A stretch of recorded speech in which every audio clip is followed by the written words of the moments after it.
Okay, तो हम आज शुरू करने जा रहे हैं आज का लेक्चर परसेंटेज पर।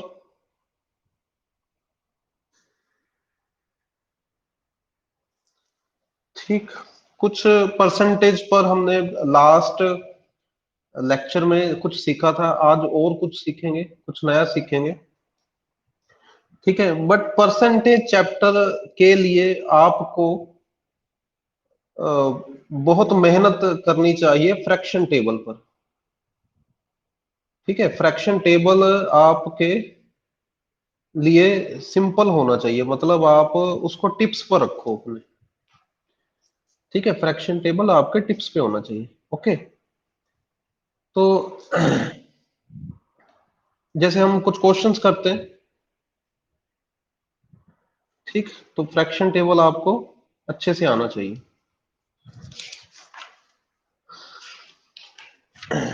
तो आज हम राजे क्वेश्चन करते हैं प्राइस कंजम्पशन पर।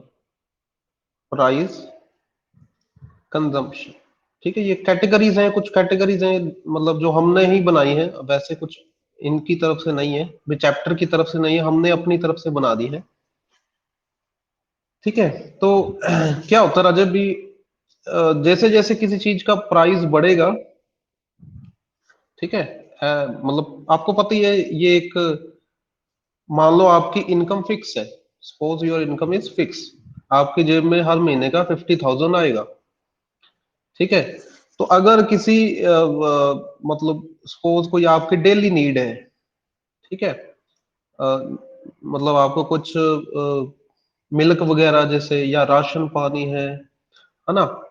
तो प्राइस जैसे ही उसका बढ़ेगा, आपकी consumption,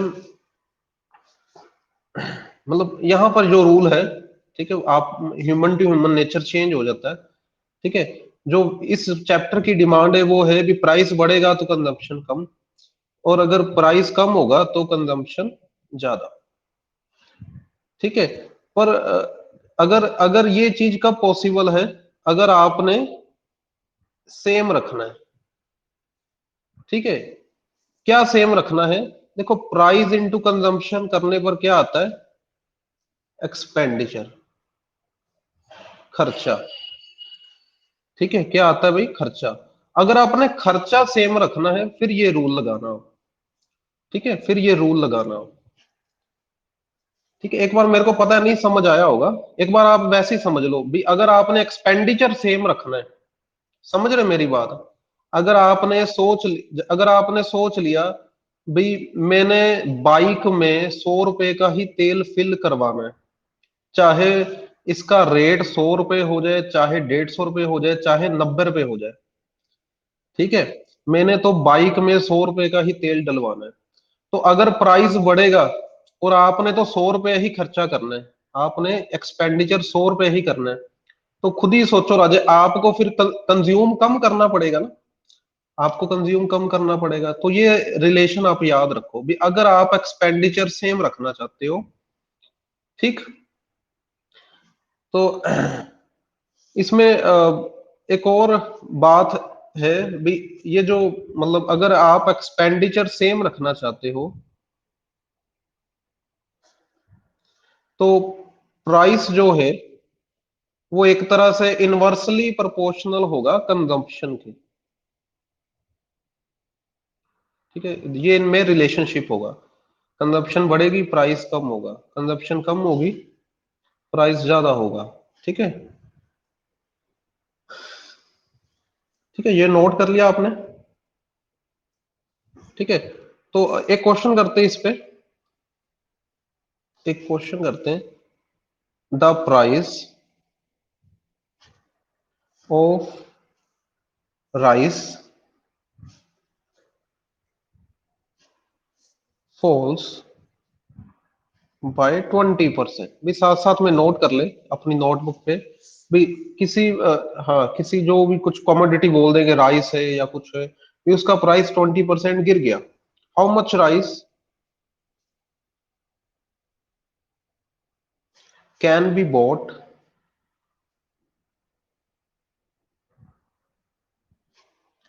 now with money to buy 40 kg of rice previously.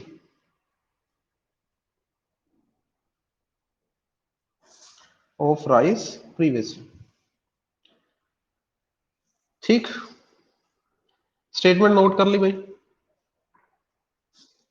Okay, पहली बात तो इन्होंने ये 20% लिख दिया, तो परसेंटेज का टॉपिक, उस टॉपिक का ये क्वेश्चन है। ठीक है, फॉल्स का मतलब है भी गिर गया, है ना, फॉल्स का मतलब है गिर गया, है ना। तो गिर गया का मतलब है भाई माइनस में इसको काउंट करेंगे। और 20% सुनते ही दिमाग में आ जाना चाहिए 1/5। क्या दिमाग में आ जाना चाहिए? 1/5। तो आप ये सोचो, मतलब ये गिरा क्या है? गिरा क्या है ये? प्राइस। तो ये नीचे वाला 5 क्या है? ओरिजिनल। 5 क्या है? ओरिजिनल। और -1 मतलब उसमें इतना डिक्रीज हुआ। तो भाई न्यू क्या बनेगा? न्यू प्राइस क्या बनेगा? 4। न्यू प्राइस 4 ही बनेगा।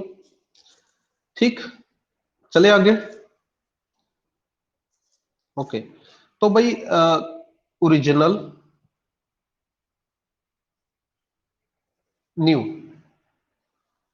ठीक है, तो भाई प्राइस, जो प्राइस है पहले कितना था जी? 5, और गिर गया और हो गया 4। ठीक है, हमने हमें कहा गया है भी, क्वेश्चन में कहा गया है how much rice can be boat now with the money. उतनी ही मनी ले, मतलब पैसे उतने ही लगाने हैं जितने पहले लगाते थे प्रीवियसली, ऐसा कहा गया। मतलब वो इनडायरेक्टली कह रहे हैं खर्चा उतना ही रखना भाई। ठीक है, खर्चा उतना ही रखना। तो जब भी आपको ये वाला केस आए भी खर्चा उतना रखना है, तब प्राइस और कंजप्शन क्या होते हैं? एक दूसरे के, प्राइस और कंजम्पशन क्या होते हैं? एक दूसरे के इनवर्सली प्रोपोर्शनल। ऐसा ही है, मतलब अगर प्राइस 5/4 है, 5/4 है, तो कंजप्शन उल्टा होगा। कंजप्शन उल्टा होगा, 4/5 हो जाएगा। कंजम्पशन उल्टा हो जाएगा, वो क्या हो जाएगा? 4/5 हो जाएगा। ठीक, तो ये याद रखना, जब खर्चा सेम रखना है तब प्राइस और कंजप्शन इनवर्सली प्रोपोर्शनल। मतलब प्राइस 5/4 है तो कंजप्शन 4/5 हो जाएगी। अब कंजप्शन करनी कितनी है? कंजप्शन उन्होंने करने को कितना कहा है? मतलब पहले पहले पहले कितनी, मतलब यहाँ पे लिखा हो ना, प्रीवियसली हम कितना परचेज करते थे? 40 किलोग्राम। पहले हम कितना खरीदते थे भाई? 40 किलोग्राम। तो 4 से 40 किलोग्राम करने के लिए कितना मल्टीप्लाई करना पड़ेगा? 10। 10 मल्टीप्लाई करना पड़ेगा, 4 से 40 बनाने के लिए 10 मल्टीप्लाई करना पड़ेगा। तो अब इस साइड अगर मैं 10 गुना करूं, अब कितना बनेगा? 50 किलो बनेगा। 50 किलो। अब क्वेश्चन दोबारा से पढ़ो क्या लिखा था। Price of rice falls by 20%। भाई इतने 20% उसका प्राइस गिर गया।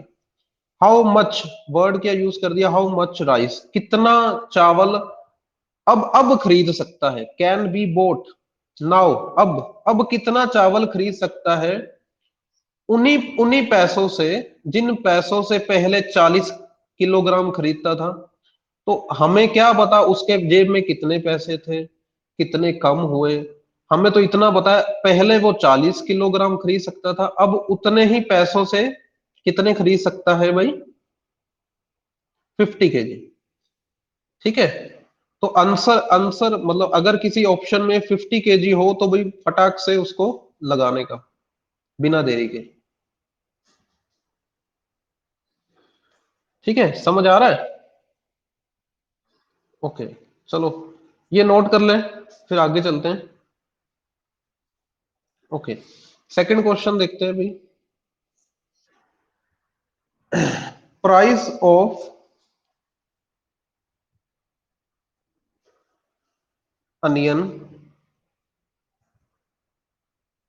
False by 25%। ठीक है, 25% कम हो गया। How much.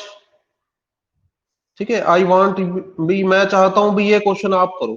ठीक है, हाउ मच एक्स्ट्रा राइस।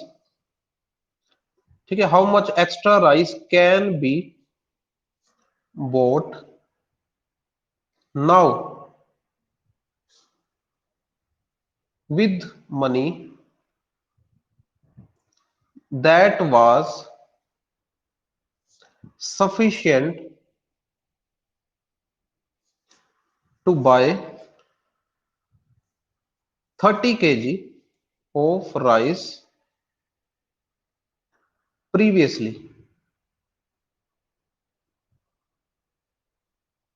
भाई, पहले पहले 30 किलोग्राम खरीद सकता था, अब उतने ही पैसों से।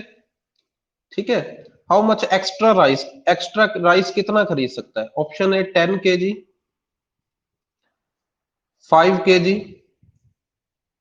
8.33 kg, 9 kg। ठीक है, आपको मैं 45 सेकेंड्स देता हूं, आप ट्राई करो और मेरे को बता दो। 45 सेकेंड ज्यादा है, फिर भी आप ट्राई करो, कोई बात नहीं, जल्दी।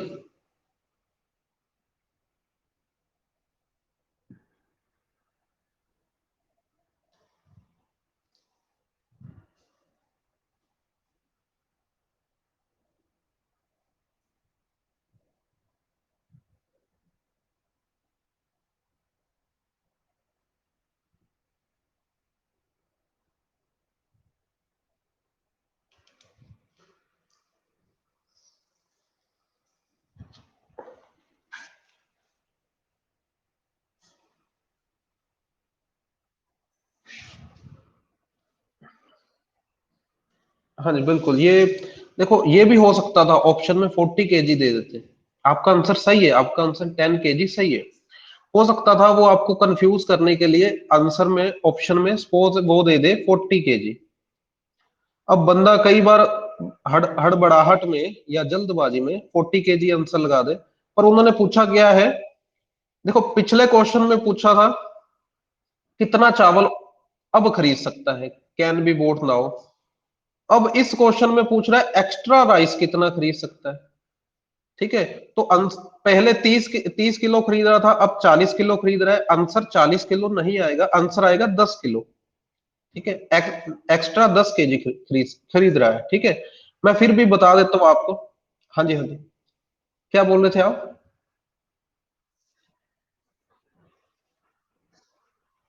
वही, ये एग्जाम में भी होता है भी, आप जल्दबाजी में गलत आंसर लगा। बिल्कुल।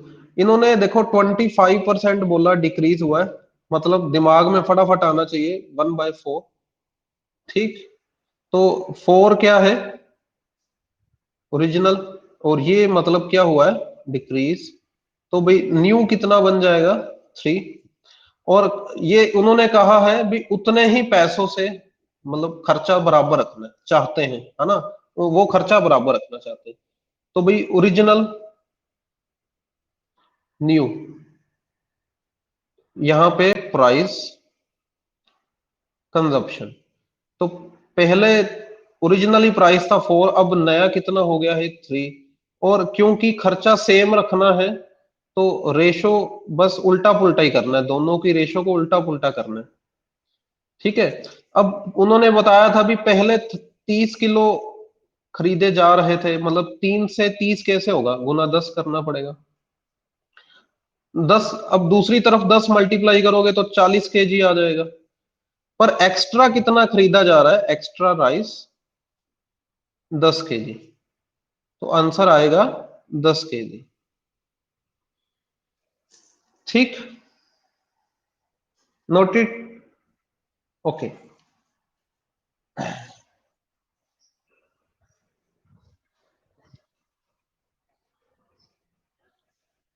जी जी। हम्म।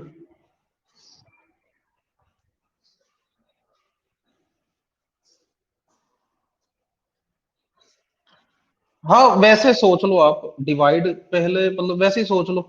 या आपका दिमाग ऐसा काम करना चाहिए ना, अभी 3 से 30 कैसे बना? 10 गुना करके। ठीक है, तो फटाफट, हाँ। हाँ 4 है तो 40 हो जाएगा। ठीक है। हाँ यहाँ पे 10 का मल्टीपल यूज हो रहा है, बिल्कुल बिल्कुल। ठीक है। तो चलो एक और कुछ नेक्स्ट लेवल का क्वेश्चन करते हैं इसी पर। ठीक है, ध्यान से समझना। A reduction of 10% in price of mangoes. ठीक है भाई, समर्स चल रही है, मैंगोस का सीजन है, तो अगर उसके प्राइस में 10% की रिडक्शन हो जाए, ठीक है, तो बंदा क्या करेगा? वो अब अनएबल है टू बाय 1 kg मोर ₹4 270। ठीक है, तो आपने क्या पता करना है? फाइंड नंबर 1, आप पता कर दो जी ओरिजिनल कंजप्शन।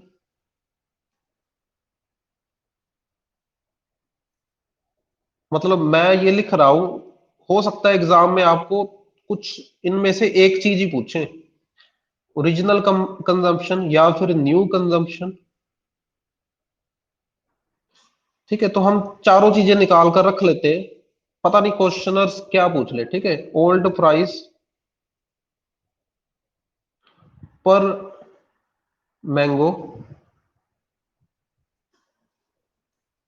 न्यू प्राइस पर मैंगो। ठीक, स्टेटमेंट नोट कर लें आप।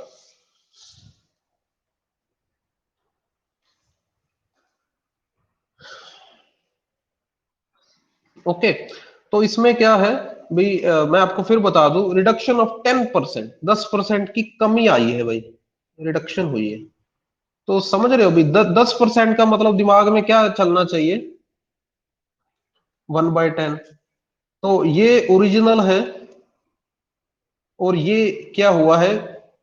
कम हुआ है। तो भाई नया क्या आएगा? 9। नया क्या आएगा? 9। तो ओरिजिनल, न्यू, ठीक, यहां पे प्राइस, यहां पे कंजप्शन। तो पहले पहले राजीव क्या था प्राइस? 10, अब हो चुका है 9। तो उनके कारण कंजम्पशन, है ना, कंजम्पशन की रेशो मिल गई, वो 9 9 to 10 आ गई। ठीक है, कितना, देखो कंजम्पशन में कितना फर्क हुआ प्राइस के चेंज होने से? 1 यूनिट का फर्क हुआ, है ना। पर स्टेटमेंट में कितना चेंज लिखा हुआ? भी ये जो बंदा है, ये 1 kg यहाँ पे मोर लिखा हुआ है, 1 kg मोर। तो हमारे अकॉर्डिंग, बिल्कुल बिल्कुल, one 1 unit is equal to 1 kg। देखो 1 यूनिट 1 kg के इक्वल है।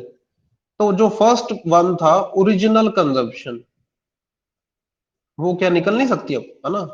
ओरिजिनल कंजम्पशन 9 यूनिट है, तो वो 9 kg आ गया।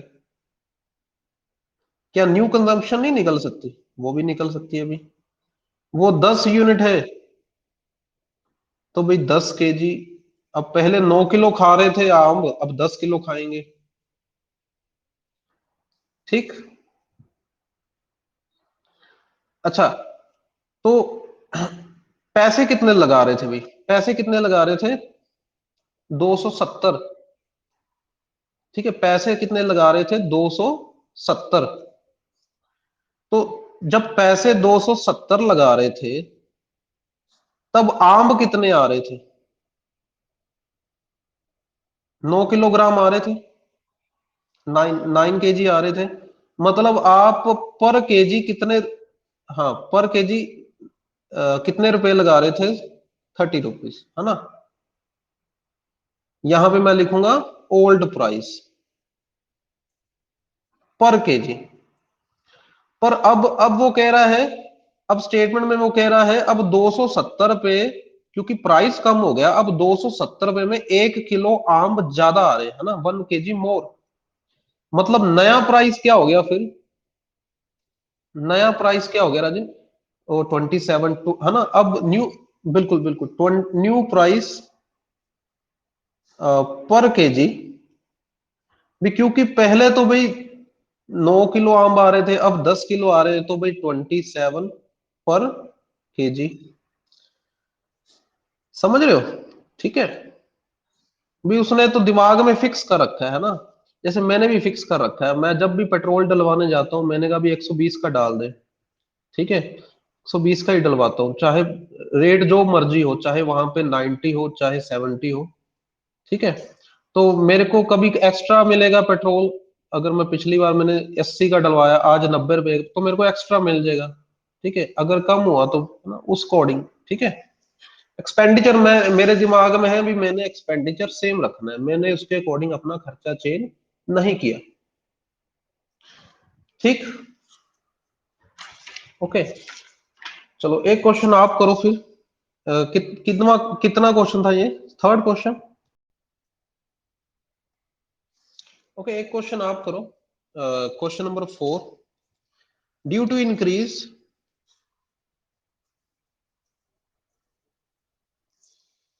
ठीक है, वैष्णो तो नहीं आप, भी राधा स्वामी तो नहीं? ओके, फिर चलो कोई बात नहीं, फिर एग वाला क्वेश्चन आ रहा है ना, due to increase of 50% in price of eggs, 4 eggs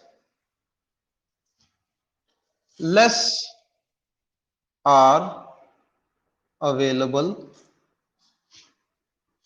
for ₹24। ठीक है, समझ रहे स्टेटमेंट? 50% रेट बढ़ने के कारण अब 4 अंडे कम आएंगे, पैसे 24 रुपए ही लगाने। तो सारा कुछ वही पता करो आप, भी ओरिजिनल। हाँ जी, सारा कुछ पता कर दो, original consumption, new consumption, original price. ठीक है, पर डजन, पर डजन। ओके, दर्जन, दर्जनों, दर्जन के मुताबिक रेट बताना। न्यू मतलब, समझ रहे हो, एक दर्जन का क्या रेट है, एक दर्जन का क्या रेट है, पहले वाला और अब वाला। ठीक है, तो मैं आपको देता हूं 60 सेकेंड्स, चलो 60 सेकेंड है कि 4 चीजें पता करनी ना, तो फटाफट आप पता करो, फिर हम डिस्कस करते हैं। ओके,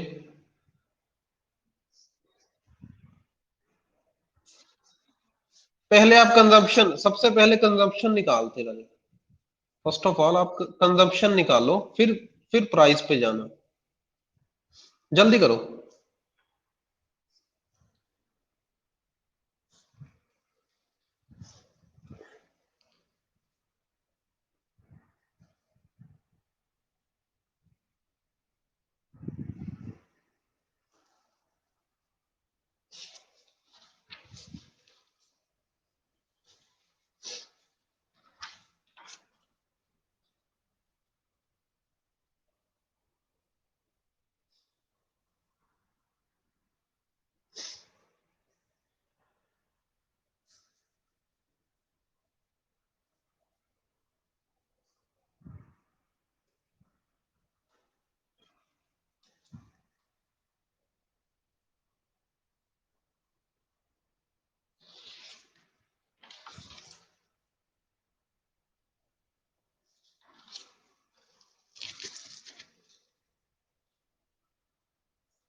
चलो डिस्कस करते हैं इसे।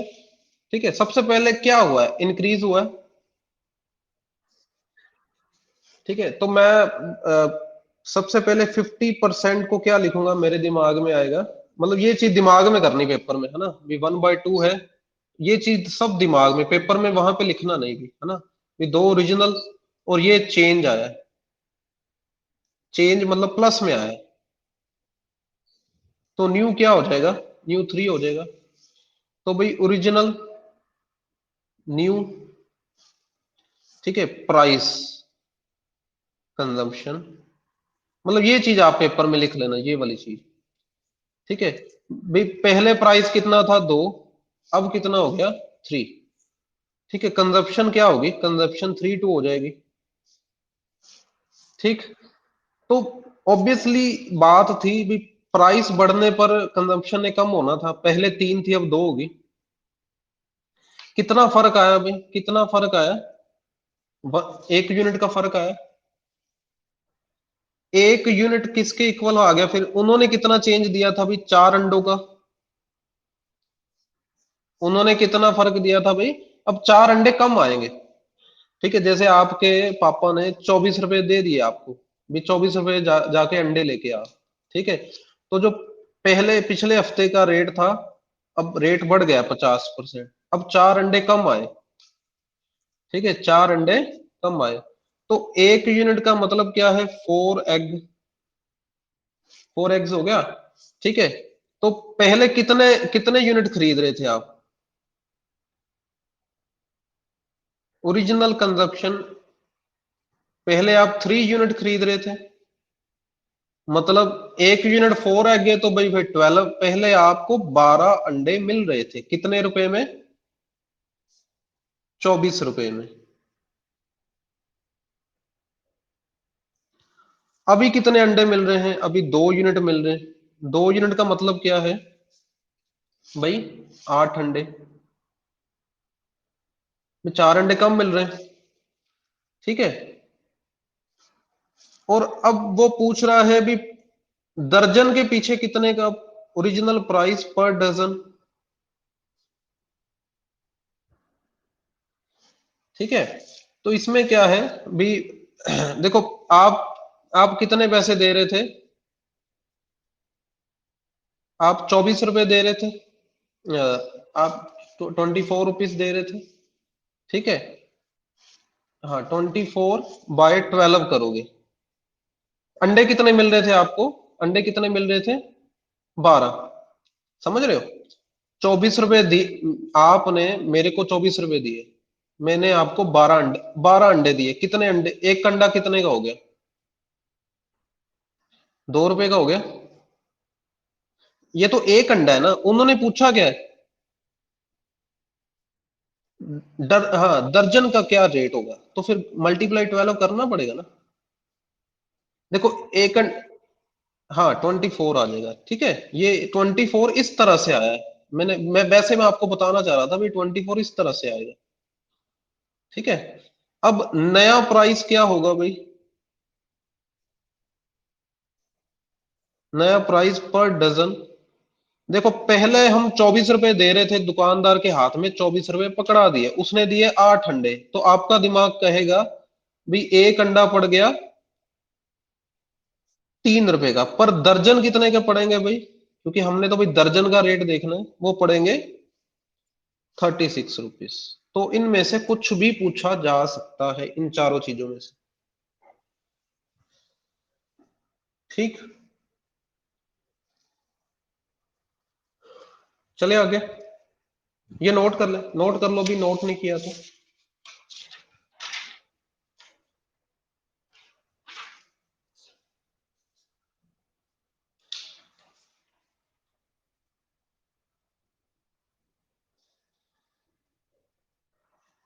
ओके, चलो, इसके बाद देखो राजे,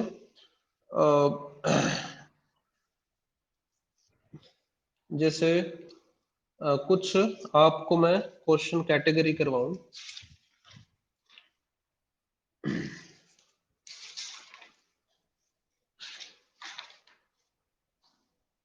सेविंग एक्सपेंडिचर वाली कैटेगरी कर लेते हैं। अभी कौन सी कैटेगरी की थी हमने? या सेविंग, एक्सपेंडिचर और इनकम, ये वाली कैटेगरी कर लेते हैं। ठीक है, मैं ये नहीं कहता भी इसी कैटेगरी का क्वेश्चन आना ही आना है ना, हम काफी सारी करेंगे, कोई ना कोई एग्जाम में आ गया तो देख लेंगे। ठीक है, तो इसमें क्या है, आपको कुछ बता देंगे भाई आपकी इनकम इतनी है या एक्सपेंडिचर इतना है, तो हमें इतना रूल तो पता ही है भी अगर मेरी इनकम, अगर मेरी कुछ इनकम है, ठीक है, और मेरे कुछ खर्चे हैं, तो अगर मैं उनको माइनस कर दूं तो मेरे पास जो बचेगा वो मेरी सेविंग होगी। ठीक, या कई बंदे क्या करते हैं भी मेरी 50,000 इनकम है और मैंने तो भाई 20,000 सेव करना ही करना है, तो बाकी का जो 30,000 होगा मतलब वो खर्चा करेंगे, उस 30,000 को वो एक्सपेंडिचर उसका, उसको कहीं ना कहीं खर्च करेंगे। ठीक है, तो अपन ने ये फर्स्ट वाला रूल दिमाग में रखना है, income minus expenditure equal to saving, ये वाला रूल याद रखना है। ठीक है, भी आपने खर्चा पहले निकालना है। ठीक है, ये मैं हटा ही देता हूँ, दिमाग में ये रखना है भी खर्चा पहले निकालना है, सेविंग बाकी जो बचेगा बचेगा। ठीक, करे क्वेश्चन इसका? ओके, तो इस कैटेगरी का फर्स्ट क्वेश्चन देखो, ratio between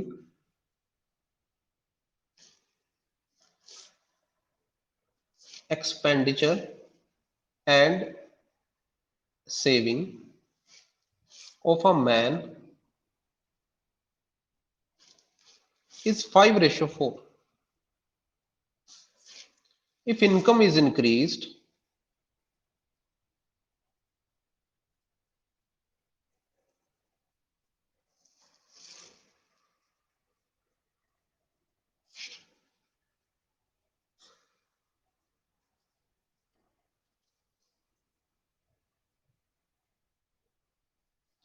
by 20% and saving is decreased by 10%,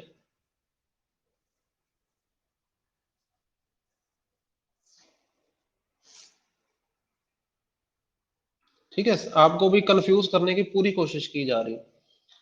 ठीक है, एक चीज बढ़ा देते, वैसे ही एक चीज बढ़ा देते, अब वो दोनों चीजें कर रहे हैं साइमल्टेनियसली, इनकम भी बढ़ा रहे हैं, दूसरी तरफ से वो कह रहे हैं भी सेविंग 10% डिक्रीज करनी, दोनों चीजें करनी। देन कैलकुलेट,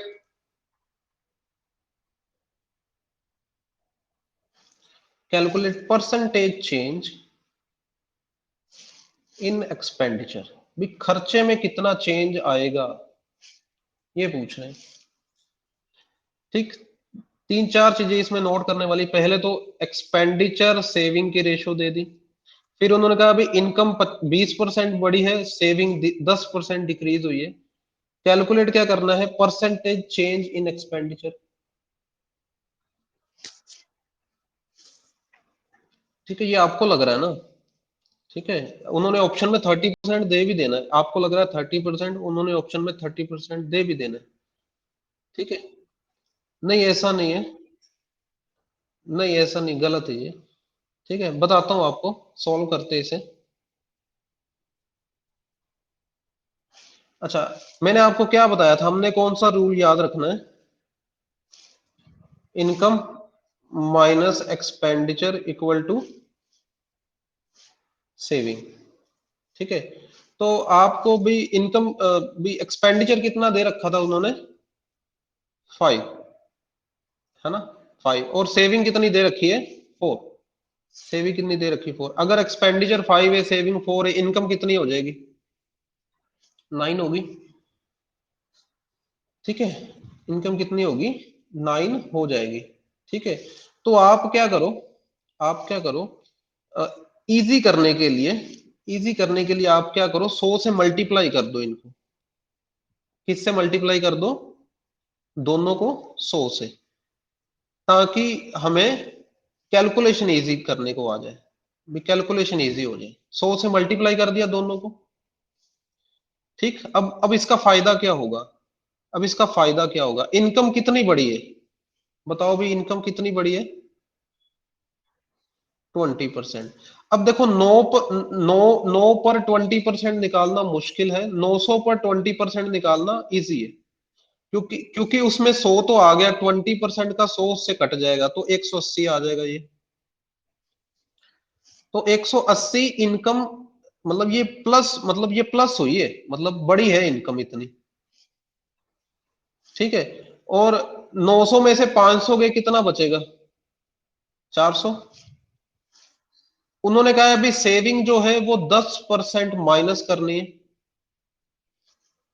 देखो, अगर मैं चार चार पकड़ कर रखता, अगर मैं सेविंग को 4 पकड़ कर रखता तो 10% निकालते वो डेसिमल्स में पहुंच जाना, है ना? तो अब 400 पर करना इजी है, 400 पर मैं 10% करूंगा तो दिमाग में आ जाएगा फटाफट भाई। हाँ, 40 रुपए कम। ठीक है। अब खुद ही सोच लो, एक्सपेंडिचर में कितना चेंज आएगा, खुद ही सोच लो। ठीक है। हाँ, मतलब आप ये फार्मूला ही लगा लो चाहे। इनकम कितनी है? 180 minus expenditure is equal to -40। ठीक, तो यहां से एक्सपेंडिचर कितना आ रहा है? 220 आ रहा है। इसको सॉल्व करोगे राजे, 180 प्लस 40 हो जाएगा ना। एक्सपेंडिचर कितना आ रहा है? 220। ठीक है। मतलब इतना चेंज आया, चेंज मतलब इसको बोलूंगा मैं चेंज इन एक्सपेंडिचर। खर्चा 220।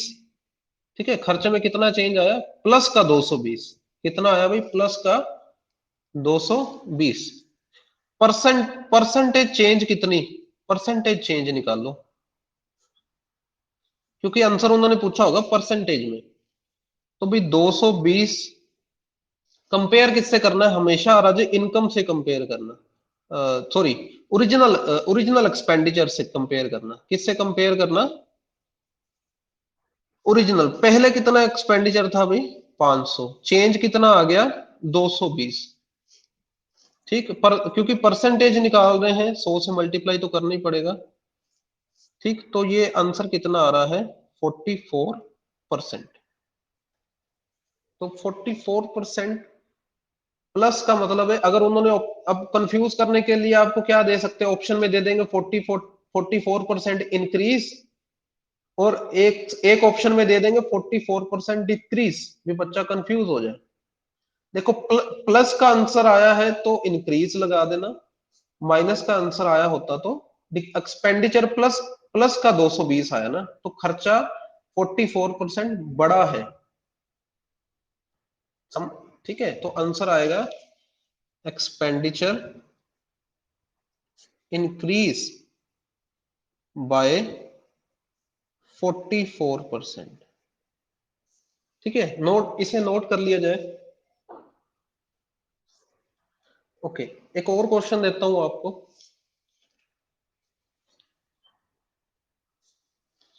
Income of a man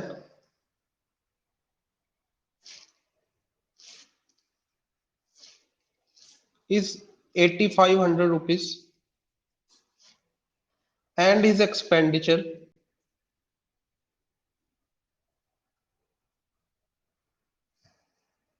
is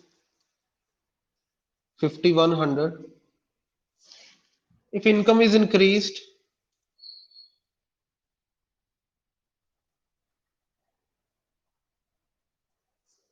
by 15% and expenditure is increased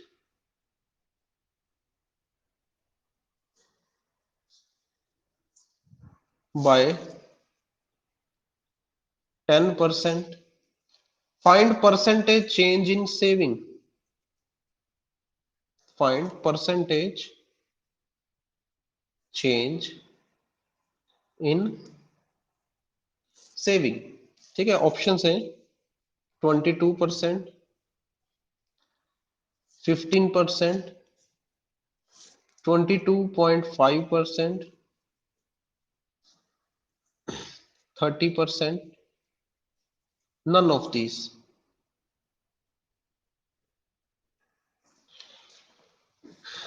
ठीक है। इनकम, बंदे की इनकम कितनी है 8500, एक्सपेंडिचर कितना है 5100। इनकम कितनी इंक्रीज हुई 15%, एक्सपेंडिचर कितना इंक्रीज हुआ 10%। Find the percentage change in saving, saving में कितना चेंज हुआ होगा। ठीक है, स्टेटमेंट लिख लिया आपने। ओके, इसको करते हैं, चलो ट्राई करते हैं। सबसे पहले हमने रूल रूल कौन सा फॉलो करना है, income minus expenditure equal to saving. भाई इनकम कितनी थी बंदे की 8500, ठीक है 5100। ठीक, इसको आप क्या करो, देखो इसकी रेशो निकाल लो, क्या निकाल लो इसकी रेशो, इनकम एक्सपेंडिचर की रेशो। रेशो में राजे 0 से 0 काट दो, कैंसल। ठीक है, और भाई 17 के टेबल पे चले जाएंगे, 17 5 जा 85, 73 दा 51। तो इनकी रेशो कितनी आ रही है 5:3, कितनी रेशो आ रही है इनकी। ठीक है, तो ये चीज लास्ट क्वेश्चन में दे रखी थी, हमने इस क्वेश्चन में निकालनी पड़ी। पर हम इसका क्या करेंगे, हम इसको इजी करने के लिए मान लेंगे 500 300, तो सेविंग कितनी आ रही है, सेविंग कितनी है 200। अब इनकम कितनी इंक्रीज हुई है 50, तो 500 का 15% करोगे तो कितना आ जाएगा। अच्छा, दूसरी तरफ एक्सपेंडिचर भी कितना, एक्सपेंडिचर भी बढ़ा है, वो भी इंक्रीज हुआ है, पर वो कितना इंक्रीज हुआ है 10%। तो इसका 10% निकालोगे कितना आ जाएगा,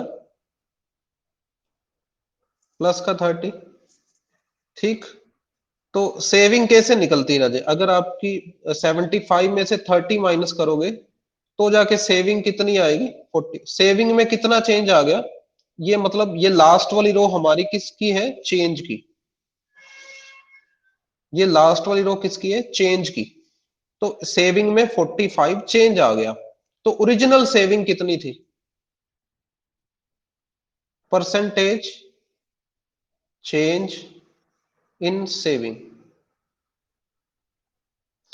तो ये जो 45 आई है ना, ये इस रो से आई है। तो आप ये ना सोचो भी मैं किससे कंपेयर करूं, जहां से ये आया है वहां से आप कंपेयर करो। 200 200 के कंपैरेटिव 45 का चेंज आ रहा है, तो 45 ऊपर रखो, 200 नीचे रखो, मल्टीप्लाई बाय 100 करना पड़ेगा। और 45 का हाफ कितना होता है 22.5% प्लस। ठीक है, तो ऑप्शन है इसमें सी, जिसे हमें, जो हमारा करेक्ट आंसर। ठीक, नोट कर लें इसे। ओके, चले आगे। ओके, नेक्स्ट कैटेगरी देखते हैं हम, sale price revenue. Sale price revenue, ठीक है। तो इसमें रूल क्या है भाई, मान लो आप थिएटर में थिएटर में मैनेजर हो, ठीक है। एक टिकट का प्राइस है 100 रुपीज, ठीक है। तो मूवी लगी थी सुपर 30, ठीक है सुपर 30। तो आपकी टिकट की सेल हुई बहुत ज्यादा, ठीक है, आपके टिकट की सेल होगी, ठीक है बहुत ज्यादा। तो जितनी भी सेल हुई है, 500 की सेल हुई, 1000 की सेल हुई, अगर एक टिकट का प्राइस आपको पता है 100 रुपीज है, तो आप टोटल रेवेन्यू निकाल सकते हो ना राजे। भी आपका एक दिन का रेवेन्यू कितना हुआ वो आप निकाल सकते हो। आपको क्या करना पड़ेगा, जस्ट जितनी जितना एक टिकट का प्राइस था और जितनी सेल हुई मल्टीप्लाई कर देना। ठीक है, एक एक दिन का निकाल सकते हो, एक महीने का निकाल सकते हो, उसमें क्या है भाई, अलग अलग दिन का रेवेन्यूज निकाल कर प्लस कर देना। ठीक है, तो ये फॉर्मूला है सेल प्राइस रेवेन्यू का, समझ गए। ओके, तो क्वेश्चन है इस पे, the sale of cinema ticket,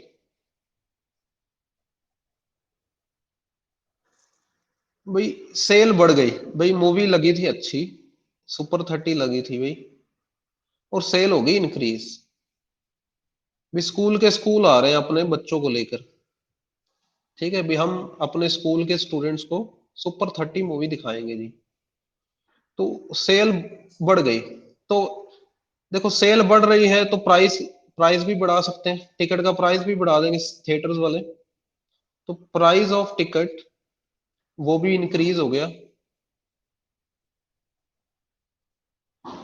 वो सपोज इंक्रीज हो गया 16.2/3%। तो अब यहां पर आपको चाहिए इनकी फ्रैक्शन वैल्यूज, दिमाग में इनकी फ्रैक्शन वैल्यू होनी चाहिए, या दिमाग इनको कैलकुलेट करे बिना, है ना, बिना उसमें मतलब बिना झंझट के। Find change in revenue, revenue में कितना चेंज आया ये बताना है, ठीक है। तो ये नोट कर लिया आपने। अच्छा, 16.2/3% तो कोई भी बता देगा, 16.2/3% क्या है, इसके फ्रैक्शन वैल्यू 1/6, ठीक है, 1/6। चलो मैं ऑप्शंस भी दे देता हूं इसमें, ऑप्शंस क्या है, 75%, 42 6/7%, 83 1/3%, 90%, नन ऑफ दीज। ठीक, करे क्वेश्चन स्टार्ट। ओके, तो सबसे पहले क्या हुआ है, मैं अगर सेल की बात करूं, एक तरफ है सेल, वो है इंक्रीज होगी 57 1/7%। Can you tell me what is the fraction value of this? हाँ जी, 57 1/7 की।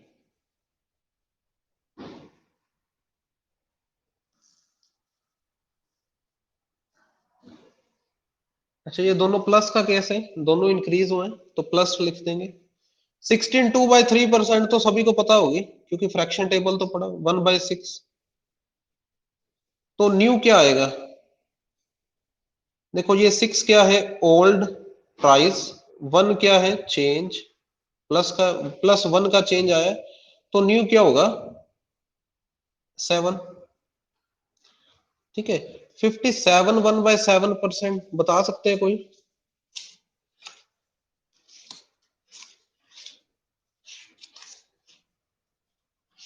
कुछ एक्स्ट्रा वैल्यूज भी लिखवाई थी आपको।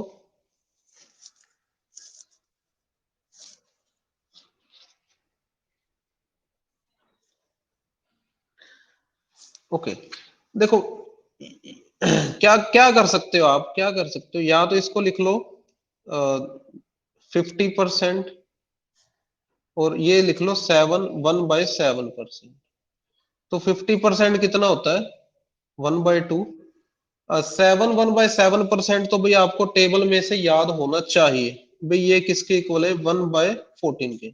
अब ये दोनों प्लस हो रहे हैं, तब जाकर ये इतना बनेगा 57 1/7%।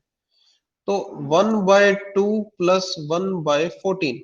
अब आगे तो आपको कर लेना चाहिए, है ना, ये कितना आ जाएगा, 8/14 मतलब 4/7, ठीक है, इतना तो कर लोगे। तो भाई सेल सेल आपकी हुई है +4/7, तो ये थी पुरानी, ये आया चेंज, तो न्यू सेल कितनी आएगी आपके पास, 11। न्यू सेल कितनी आएगी, 11, ठीक। उन्होंने पूछा है भाई रेवेन्यू में कितना चेंज आया, रेवेन्यू में कितना चेंज आया, ठीक है। तो अगर मैं आपको बताऊं, ठीक है, समझना इसे, मैंने आपको ये फॉर्मूला तो पहले ही बता दिया, भी सेल इनटू प्राइस आपको क्या देगा भाई, रेवेन्यू देगा। तो पुरानी नहीं। बताओ फटाफट, पुरानी सेल कितनी है फटाफट। 7। पुराना प्राइस कितना है। 6। नहीं, ओल्ड ओल्ड देखो ना, प्राइस कितना आया था 1/6, तो ओल्ड 6 हो गया, कितना रेवेन्यू हो गया 42। अब नया, नई सेल कितनी है, नई सेल, नया प्राइस कितना है। है ना 77, कितना चेंज आ रहा है।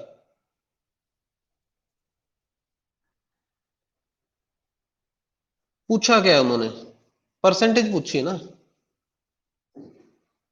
परसेंटेज चेंज इन रेवेन्यू, तो 35 चेंज आ गया। ओरिजिनल रखो, नीचे क्या रखना है, ओरिजिनल पुराने वाला, पुराने वाली सेल कितनी थी भाई, 42 इंटू 100। ठीक है, तो इसको आप सॉल्व करो। ये नोट कर लिया आपने, यहां तक नोट कर लिया। हाँ नोट कर लो।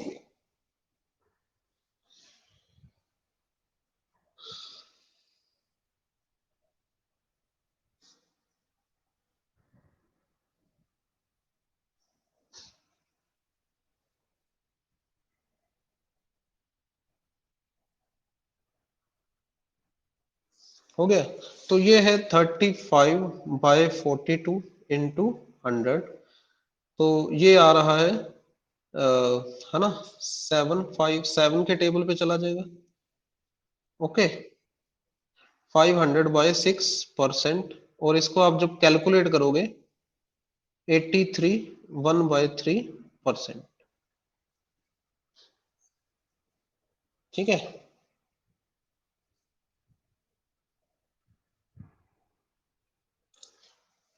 ओके, नोट कर ले भी इसे। कौन सी ऑप्शन सही आंसर है, ऑप्शन नंबर सी। ठीक है, ओके, नेक्स्ट चलते हैं।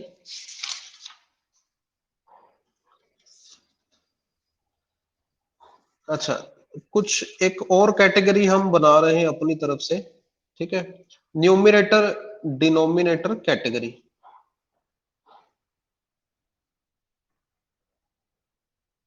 भाई टाइम क्या हुआ है, 5 बजे, ओके। चलो, ये नेक्स्ट क्लास में डिस्कस करते हैं, numerator denominator category. And okay, thank you to you. Okay, you may leave the class. Okay.